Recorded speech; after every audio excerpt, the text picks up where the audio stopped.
Здравейте от оръжейна работилница Сянка. Днес ще ви представя как да монтирате нашите тапи за пистолет ТТ. Тапата най-вероятно ще я получите в такъв плик. Тя е полимерна и е изработена от най-висок клас полиамид. Първо взимаме и освобождаваме стандартния напълнител. Правим проверка за безопасност на оръжието. Конкретното оръжие е обезопасено, както виждате, липсва спусъчния блок. Оставаме, до сега няма да ни трябва. Какво ще ни е нужно? Две неща, 6 грам двойка и някаква отверка. В случая най-елементарна отверка, мисля, че във всеки китайски магазин ги има. Права отверка ви трябва, за да махнете стандартната капачка на напълнителя ТТ. Тя става последния начин. Натискате ето тук този чоп навътре и дърпате напред.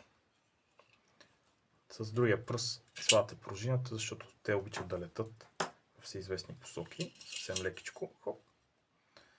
Махате и тази част, която е подложката. И оставате пълнителя в този му вид.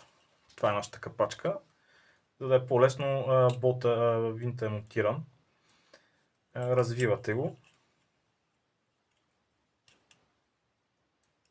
Той е с нормална резба, т.е. развива се на ляво, обратно на часовниковата стрелка.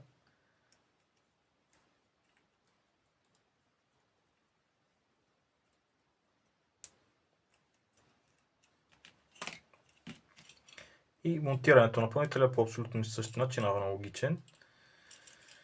Тъй като дъното на пружината е прав, считахме за абсолютно излишно тая капачка да може да се влага вътре. Просто няма никакъв смисъл.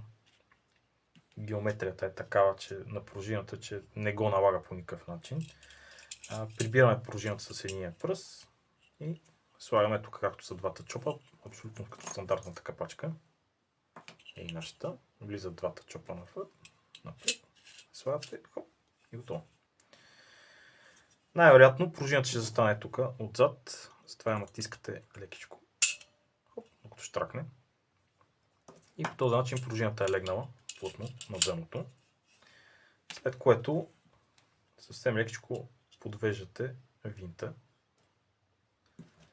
и започвате леко с 6 грама да го завинтвате. Имайте в предвид, че винта не е перпендикулярен на тази част на напълнителя, а е успореден на този ръб на напълнителя. Т.е. трябва да влезе под лек ъгъл. Ето така. Затова не бързайте, съвсем лекичко го завивате. Както виждате, той започва да прибира. И тук между двете става съвсем малък просвета.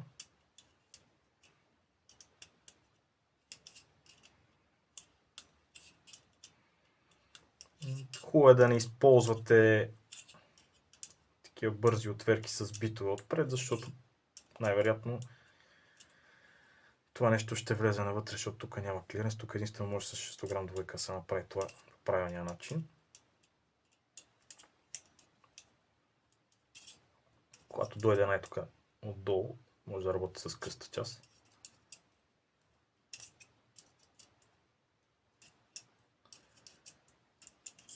Завивате го до край.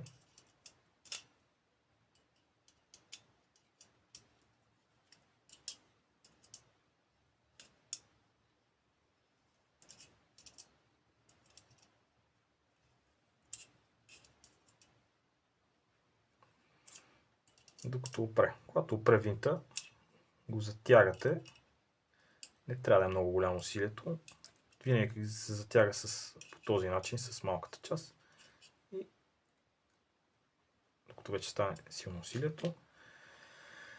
Главата на болта трябва да, както виждате, да изграе ролята на стопер отзад на напълнителя и самия напълнител, тялото на напълнителя не трябва да се мести. С това инсталацията на капачката завършва и проверявате тук дали има клиренс. Чисто конструктивно е заложен достатъчно голям, така че дори да има някакви разлики в самото производство на конкретния вашия образец, би трябвало да работи без абсолютно никакъв проблем тази капачка. Както виждате, най-приятната част е, че този пръст, който винаги осиротява прихвата на стандартното ТТ, в момента опира долу и хвата става доста по-приятен.